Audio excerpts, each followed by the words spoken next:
కాలంలో వారు ముఖ్యమంత్రి అయినాక కూడా అనేక సార్లు చెప్పినారు నేను రైతు బిడ్డను అని. మరి రైతు బిడ్డవైతే ఎందుకు నకిలీ విత్తనాలను అరికట్టలేకపోతున్నావు? ఇవాళ పత్తి విత్తనాలు ఎట్లా సరఫరా అవుతున్నాయి రాష్ట్రంలో? రైతు బిడ్డవైతే రోహిణి కార్త్ వచ్చినాక కూడా రైతు భరోసా పైసలు ఎందుకు రిలీజ్ చేస్తలేవు రైతుల కోసం? రైతు బిడ్డవైతే ఇవాళ గత ప్రభుత్వం కేంద్రం ఇస్తున్నటువంటి ఫసల్ బీమా పథకాన్ని తెలంగాణ రాష్ట్రంలో ఇంప్లిమెంట్ చేయనీయకపోతే 6 నెలల కాలమైంది. ఫసల్ బీమా పథకాన్ని నువ్వెందుకు ఇంప్లిమెంట్ చేస్తలేవు? చలో నువ్వు చేయవు కావచ్చు, కేంద్ర ప్రభుత్వానికి పేరు వస్తుంది, మేము ఫసల్ బీమా పథకాన్ని ప్రధానమంత్రి పేరు మీద ఉంది కాబట్టి మేము ఇక్కడ పెట్టము అంటే ఏదన్నా ఒక పంటల బీమా పథకం పెట్టు. 6 నెలలైనా తెలంగాణ రాష్ట్రంలో ఒక పంటల బీమా పథకం ఎందుకు లేదు? మీకున్నటువంటి చిత్తశుద్ధి తెలంగాణ ప్రజానీకం మీద ఇదేనా అని మేము అడుగుతున్నాం. గత ప్రభుత్వం 1,00,000 రూపాయల రైతు రుణ మాఫీ అని రైతులను నిండా ముంచింది. 10 ఏళ్ళైనా వాళ్ళకి శాతగాలే చేయడం. మీరు 2 లక్షల రైతు రుణ మాఫీ అధికారంలోకి రాగానే చేస్తాము అని చెప్పి మళ్ళొక్కసారి రైతులను నిండా ముంచారు. మీరు చేసింది ఏమున్నది రైతులకు ఈ రోజు వరకు? 500 రూపాయల బోనస్ ఇస్తామని 7 పంటల పేర్లు చెప్పిర్రు మీరు. వడ్లకి ఇస్తామంటిరి, జొన్నలకి ఇస్తామంటిరి, మొక్కజొన్నకి ఇస్తామంటిరి, చెరుకుకి ఇస్తామంటిరి, పసుపుకి ఇస్తామంటిరి, శనగకి ఇస్తామంటిరి, వేరుశనగకి ఇస్తామంటిరి. తీరా లెక్క తీస్తే ఇయ్యాలా వడ్లకు కూడా మొత్తం ఇయ్యము, మేము ఒక్క సన్నాలకే ఇస్తామని చెప్తున్నారు. మరి వాళ్ళు ఒక్క సన్నాలు వేసుకునే బతకమంటారా తెలంగాణ రైతులందరినీ? మరి తెలంగాణ రైతులందరూ కూడా ఒక్క సన్నాలే వేస్తే మరి అవి కొని మీరు ఏం చేస్తారో చెప్పాలి. మీ దగ్గర మరి ఆ సన్నవడ్లన్నింటినీ కూడా కొనేటువంటి మెకానిజం ఉన్నదా? తెలంగాణ రాష్ట్రంలో ఉన్నటువంటి సివిల్ సప్లైస్ డిపార్ట్మెంట్ అంత ఎఫిషియెంట్గా పనిచేస్తున్నదా? నిన్న ఉత్తమ్ కుమార్ రెడ్డి గారు ఒక ప్రెస్ కాన్ఫరెన్స్ పెట్టి ఈ పక్క పొంటి ఒక 3 నాయకులను ఆ పక్క పొంటి ఒక 5 నాయకులను కూర్చోబెట్టి పెద్ద ఉపోద్ఘాతం చెప్పినాడు. సివిల్ సప్లైస్ డిపార్ట్మెంటు 58,000 కోట్ల రూపాయల అప్పులలో ఉన్నది అని గర్వంగా చెప్పుకుంటున్నాడు ఆయన.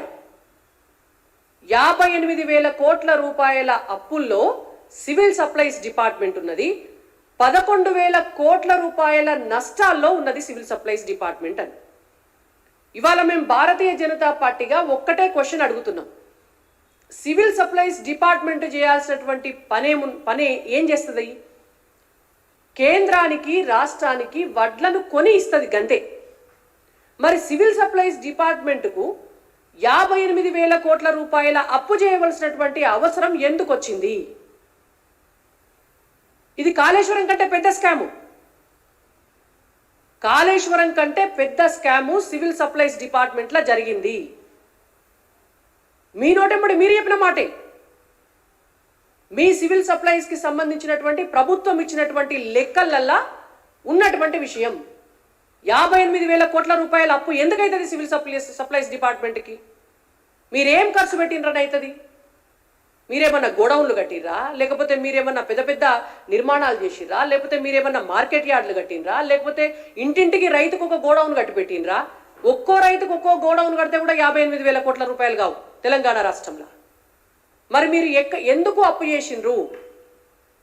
గత 10 సంవత్సరాల కాలంలో 58,000 కోట్ల రూపాయల అప్పు సివిల్ సప్లైస్ డిపార్ట్మెంట్కి అయింది అంటే కాళేశ్వరం కంటే పెద్ద స్కామ్ జరిగినట్టే లెక్క. మరి ఈ స్కామ్ను బయట పెట్టేటందుకు తెలంగాణ రాష్ట్ర ప్రభుత్వం ఎందుకు చర్యలు తీసుకుంటలేదు? ఉత్తమ్ కుమార్ రెడ్డి గారు ఎందుకు కేసీఆర్ గారిని రక్షిస్తున్నారు? ఇవాళ భారతీయ జనతా పార్టీగా మేము అడుగుతున్నాం. 58,000 కోట్ల రూపాయల అప్పుకు ప్రభుత్వం ఇచ్చినటువంటి లెక్కల ప్రకారం 290 కోట్ల రూపాయల వడ్డీ కడుతున్నారు నెలకి. ఈ పైసలు ఎవలై? ఇవేమన్నా రేవంత్ రెడ్డి అత్తగారింటికి వచ్చి తెస్తున్న పైసలా? ఉత్తమ్ కుమార్ రెడ్డి గారికి వాళ్ళ అమ్మగారు వాళ్ళ నాయన ఇచ్చినటువంటి పైసలా? తెలంగాణ రాష్ట్ర ప్రజల పైసలు.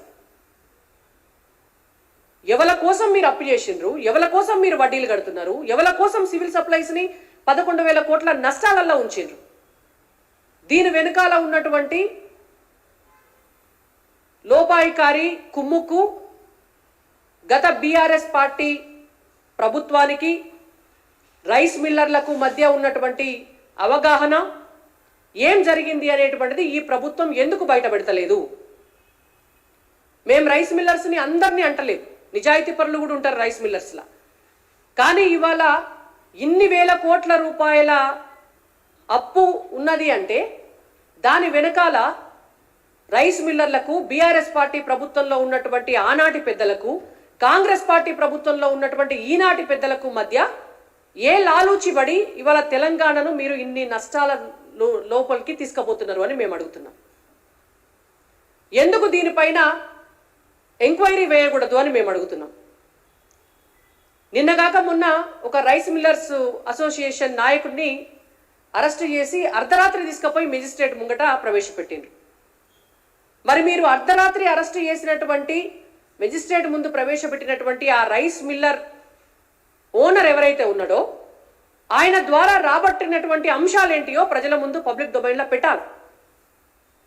ఈ మొత్తం స్కామ్ వ్యవహారంలో ఎవరెవరు ఉన్నారో, ప్రభుత్వ ఎంక్వైరీలో ఏం తేలిందో, మీరు అతన్ని ఎందుకు అరెస్ట్ చేసిండ్రో, తీగలాగితే డొంక గదిలినట్టు మొత్తం వ్యవహారాలన్నీ కూడా పబ్లిక్ డొమైన్లో పెట్టాలి.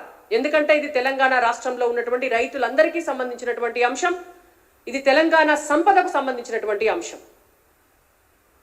ఇవాళ మేము ఒక్కటే డిమాండ్ చేస్తున్నాం, బీఆర్ఎస్ పార్టీని కాపాడడం కోసం, బీఆర్ఎస్ పార్టీ పెద్దలను కాపాడడం కోసం, ఇవాళ ఉన్నటువంటి కాంగ్రెస్ పార్టీ పెద్దలు వాళ్ళని వాళ్ళు కాపాడుకోవడం కోసం తెలంగాణ ప్రజల్ని మోసం చేసేటటువంటి ప్రక్రియ నడుస్తుంది. కాబట్టి మీకు నిజంగా నిజాయితీ ఉంటే, మీకు నిజంగా చిత్తశుద్ధి ఉంటే రేవంత్ రెడ్డి గారు మీ పట్ల, మీ సివిల్ సప్లైస్ డిపార్ట్మెంట్ పట్ల ఇప్పటికే మా బీజేఎల్పీ లీడర్ మహేశ్వర్ రెడ్డి గారు అనేక ఆరోపణలతోటి, మీకు అనేకమైనటువంటి ఆధారాలతోటి బయటపెట్టినటువంటి విషయం తెలుసు. దానికి కొనసాగింపుగా ఇవాళ ఈ సివిల్ సప్లైస్కి సంబంధించినటువంటి 58,000 కోట్ల రూపాయల అప్పు, 11,000 కోట్ల రూపాయల నష్టం పైన సిట్టింగ్ జడ్జి తోటి విచారణ చేయించాలి అని చెప్పి భారతీయ జనతా పార్టీగా మేము డిమాండ్ చేస్తున్నాం. ఖచ్చితంగా జరగాల.